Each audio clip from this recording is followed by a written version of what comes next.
खजानों को लोग जो है लूट के ले जा रहे हैं, तो मैं सबसे पहले आपको कहूं कि हमारे स्वर्गीय दिलीप सिंह जी भूरिया जो 5वीं अनुसूची के प्रेरणा थे, उनका अधिकार और उनकी 5वीं अनुसूची की भूमिकाएं या वो बातें हमारे पे लागू है, और आप इसका अध्ययन करिए।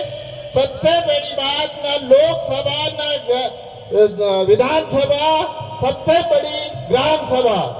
तो ये पंचायत आपके हाथ में है। महात्मा गांधी जी ने ग्राम स्वराज की कल्पना करी थी, और वो ग्राम सभा या ग्राम पंचायत आपके बीच में है। फिर हम क्यों आखिर ठगे महसूस हो रहे हैं?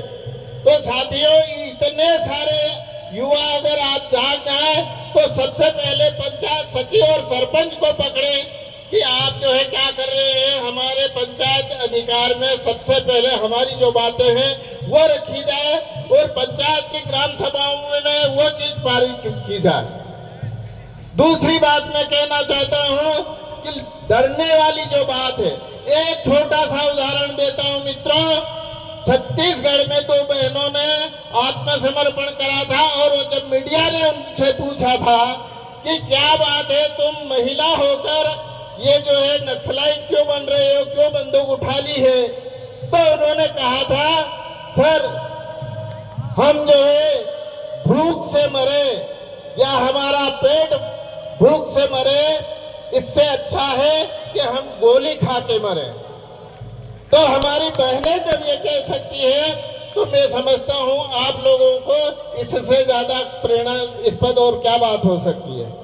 दूसरी बात मैं कहता हूं, शिक्षा पर सभी ने चिंतन करा, पर मैं ये कहता हूं कि हमारा युवा जब तक नौकरी में नहीं लगा तब वो बेरोजगार था। संघर्ष करना उसका हक था, मैं मानता हूं, किंतु नौकरी लग गया, शिक्षक बन गया, पुलिस बन गया, ग्राम सेवक बन गया या और किसी विभाग में बन गया, तो वो विभागीय योजनाओं को आप तक बराबर ईमानदारी से क्यों नहीं पहुंचा रहा है? यह ब्यूटी है आपके संघर्ष की। हमारे झाबुआ जिले में कम से कम 80% आदिवासी टीचर हैं, और अगर 5वीं के बच्चे को पढ़ाई नहीं आती है, लिखाई नहीं आती है, तो आप स्कूल में दलिया रोटी ड्रेस की मांग करने मत जाओ। आप कहो हमारा बच्चा 3री में फर्स्ट क्लास किताब पढ़ते आना चाहिए। ये बात आपको करना चाहिए। दूसरी बात, एक ईमानदारी की बात बताऊं, वो बात ये थी कि आज भी बोर्ड की परीक्षाएं बोर्ड पे हो रही है ना। परीक्षाएं ईमानदारी से होना चाहिए, नकल पट्टी नहीं होना चाहिए। अगर ये होता है तो आप मान लीजिए कि हमारे भील समाज को एक मीठा जहर दिया जा रहा है, और वो चाहते हैं कि हम जहां हैं वहीं पड़े रहे, वहीं मरे। तो आप इस कलंक को अगर मिटाना चाहते हो तो इस शिक्षा प्रणाली पर ध्यान दीजिए। ये औपचारिक शिक्षा है, इसे औपचारिक ना बने, इसे व्यवहारिक शिक्षा बनाए और हमारे जीवन में अनुभव करें। दूसरा में एक चीज और बात आ रही है, वो है नशा।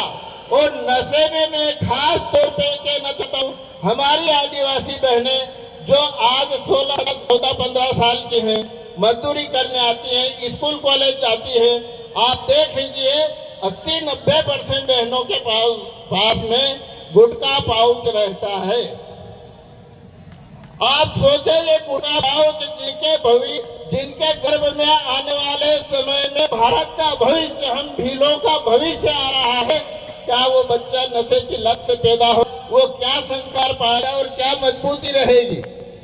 ये गुटखे खाने से आपके मुंह सड़ रहे, मुंह के कैंसर हो रहे हैं। समझिए, इस पर रोक लगाना चाहिए। अब हम ये बात करेंगे कि मेरी बहन नहीं, वो उसकी बहन खा रही। अरे हर घर से एक बहन है भाइयों, हर घर से एक बहन है। आप उनको देखिए, उनकी परवरिश करिए, उसके बारे में आपको ध्यान रखना चाहिए। इस पे बहुत महत्वपूर्ण है। तीसरी